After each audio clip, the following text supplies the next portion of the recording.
Good afternoon, students. Myself Rahul. Today we will carry out the second part of figures of speech.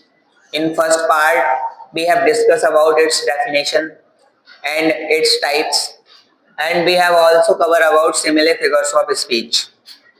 So you know about what is simile figures of speech. In that particular figures of speech, we have learned that it is represented by like and as word. Okay. Let I discuss it in Hindi. जिस भी figures of speech अलंकार में like और as जैसे शब्द आते हैं उसे क्या कहते हैं? सिमिलर फिगर्स ऑफ स्पीच कहते हैं.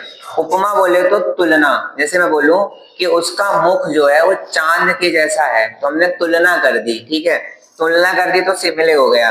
और मैं बोल दूं वो तो चांद है. अब समझो अपना कौन सा पढ़ रहे हैं? दूसरा मेटाफोर पढ़ रहे हैं, रूपक. रूपक में क्या करते हैं? रूप दे देते हैं. जैसे मैं बोल दूं कि तुम जॉनी लीवर के जैसे हो, तो यहाँ क्या की? तुलना. ठीक है, फिर मैं बोल दूं तो तुम तो जॉनी लीवर हो, सीधा सीधा रूप दे दिया. जैसे मैं बोल दूं कि तुम डोनाल्ड ट्रंप हो या डोनाल्ड ट्रंप के जैसे हो. जब मैं बोलूंगा डोनाल्ड ट्रंप के जैसे हो, वहां हो रहा है कंपैरिजन, तुलना.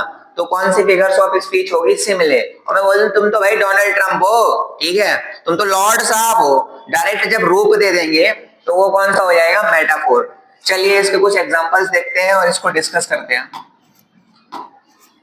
Metaphor figures of speech. Metaphor इसे कहते हैं रूपक अलंकार. रूपक अलंकार. ठीक है. अब भाई रूपक अलंकार की डेफिनेशन देखो क्या होती है.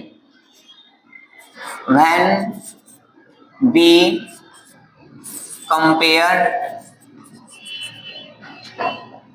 between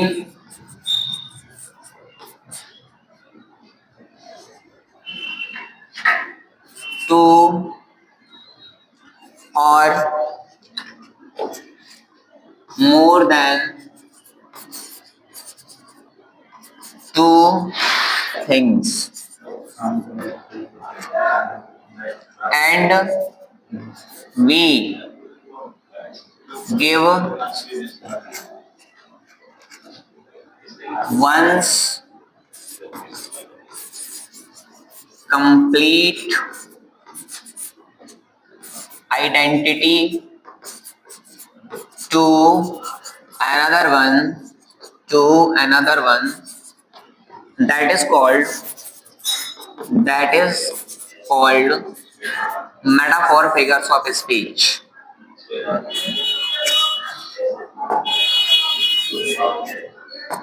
That is called metaphor figures of speech. Okay, आइए इसे समझते हैं. देखो जब हम दो या दो से अधिक विषयों की वस्तुओं या व्यक्तियों के बीच में तुलना कर रहे हो और वी गिव वंस मींस किसी एक की complete identity to another one, किसी दूसरे को उसकी पहचान दे दें पूरी की पूरी. ठीक है, तो वहां क्या होता है? रूपक अलंकार होता है. एग्जांपल समझते हैं कि example number first, Raju is the king Khan of his class. देखो शाहरुख खान को क्या कहते हैं अपन? किंग खान कहते हैं. अब ये जो राजू है ना, मान लो उसने शाहरुख खान के जैसे बाल वगैरह कर रखे हैं, पूरा लुक बना रखा है, तो अपन क्या करेंगे भाई? उसको ये नहीं बोल रहे हैं कि you are like king Khan या you are like Shahrukh Khan. ये नहीं कह रहे कि Raju is like Shahrukh Khan. Like कह देते तो सिमिलर हो जाता. यहाँ डायरेक्ट क्या कर रहे हैं? तू भाई तू जो है ना शाहरुख खान है क्लास का. तो जब रूप दे दिया तो क्या हो गया? मेटाफोर. अगला लिखते हैं, he is lion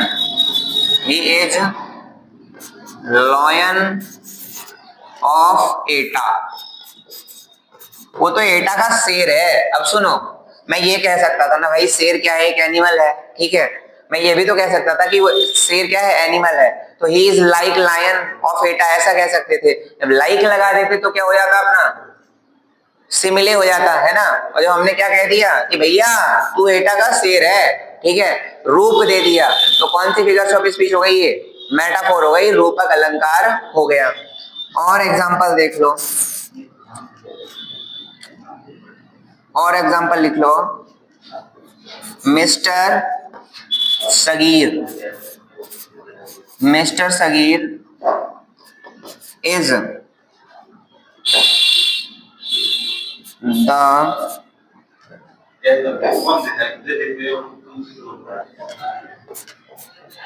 Michael Jackson of Nidhauli Kala, Nidhauli कला। अब मान लो कोई पर्सन है, उनका नाम मिस्टर सगीर है, ठीक है। अब हम ये कह रहे हैं कि वो निधौली कला में बढ़िया डांस वांस की क्लास देते हैं, ठीक। अब ये नहीं कह रहे हम कि भाई आप जो है माइकल जैक्सन के जैसे दिखते हो, हमको डायरेक्ट रूप दे दिया कि आप कौन है, माइकल जैक्सन है। तो जब रूप दे देंगे तो क्या हो जाएगा, वो रूपक अलंकार हो जाएगा, मेटाफोर फिगर्स ऑफ स्पीच हो जाएगा। Have a take screenshot of this. We will further discuss about our third figures of speech, that is I think alliteration. Alliteration is what? Alliteration is what? That is anupras alankar. So we are going to learn about this particular speech, that is alliteration. It is completed or not? If you have any query, then ask me in the comment section. The next video is on alliteration. Alliteration. अनुप्रास अलंकार, अनुप्रास अलंकार, अनुप्रास अलंकार, this is the third one, अनुप्रास अलंकार। Okay, so right the definition of it. When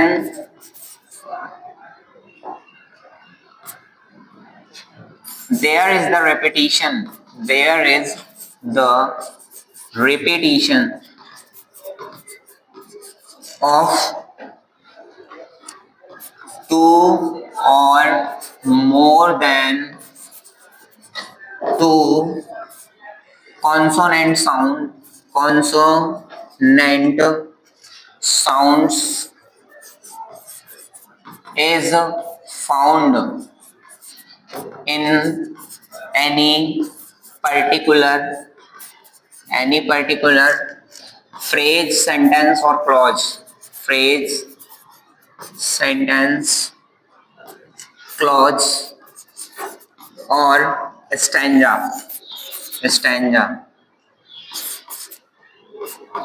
that is called alliteration, alliteration, figures of speech, figures of speech। इसको correct कर लेना स्पेलिंग को, इसकी स्पेलिंग जो है ये होगी alliteration। Okay, take the screenshot of this. आइए इसे समझते हैं। व्हेन मीन्स जब, there is the repetition, repetition means क्या होता है, पुनरावृत्ति। हम जब किसी चीज को बार बार रिपीट करते हैं ना, ऑफ टू और more than two consonant sounds. अब कॉन्सोनेंट क्या होते हैं, इंग्लिश लैंग्वेज में आपने 26 लेटर्स पढ़े हैं। ए ई आई ओ यू क्या होते हैं, वोवेल, और डब्ल्यू और वाई को क्या बोलते हैं, सेमी वोवेल। तो ए ई आई ओ यू 5 निकल गए, कितने बचे, 21। फिर अपने 2 निकल गए डब्ल्यू और वाई, तो वो क्या हो गया अपना, अब कितने बचे, 19। तो 19 कॉन्सोनेंट होते हैं, जैसे बी सी डी। अब सुनना, किसी भी वाक्य में, सेंटेंस में, फ्रेज में या स्टैंजा में अगर कॉन्सोनेंट लेटर का रिपीटिशन हो रहा है, किसका, कॉन्सोनेंट लेटर का रिपीटिशन हो रहा है। पहले हिंदी में समझा देता हूँ, फिर इंग्लिश में लिख देते हैं। हिंदी में ये एग्जांपल सबको पता होगा कि चंदू के चाचा ने चंदू की चाची को चांदी के चम्मच से चंदनपुर में चटनी चटाई। तो यहाँ चा वर्ण की क्या हो रही है, पुनरावृत्ति हो रही है, ठीक है।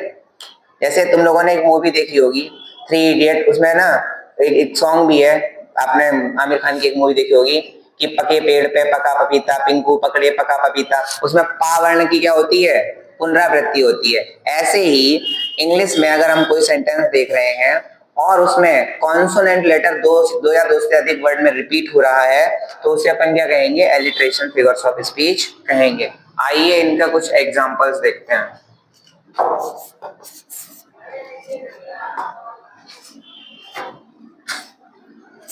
Some people felt, sigh, for saying something shameful। देखो सम पीपल मीन्स कुछ लोगों ने, फेल्ट मीन्स महसूस किया, साई मीन्स शर्मिंदा, कुछ लोगों ने अपने आप में शर्मिंदा महसूस किया, काहे के लिए, सेइंग समथिंग इलीगल। अब देखो ये एस क्या है मुझे बताना जरा, एस अपना जो होता है कमेंट सेक्शन में बताएंगे आप लोग सब लोग, एस क्या होता है, कॉन्सोनेंट, ये भी एस क्या है, कॉन्सोनेंट, ये भी एस क्या है, कॉन्सोनेंट, ये भी एस क्या है, कॉन्सोनेंट। तो ये एस क्या है, कॉन्सोनेंट। अब इस वाक्य में इस लेटर की पुनरावृत्ति हो रही है, रिपीट हो रहा है कि नहीं है, इसे रिपीटिशन भी कह सकते हैं अपन फिगर्स ऑफ स्पीच, और एलिट्रेशन फिगर्स ऑफ स्पीच भी कह सकते हैं। एक बार और सुन लीजिए, जब किसी वाक्य में किसी व्यंजन वर्ण की पुनरावृत्ति होती है तो उसे एलिट्रेशन फिगर्स ऑफ स्पीच या अनुप्रास अलंकार कहा जाता है। आज की वीडियो में इतना ही, नेक्स्ट वीडियो में हम इसका तीसरा पार्ट लेकर आएंगे जिसमें हम और भी फिगर्स ऑफ स्पीच के बारे में जानेंगे। Thank you.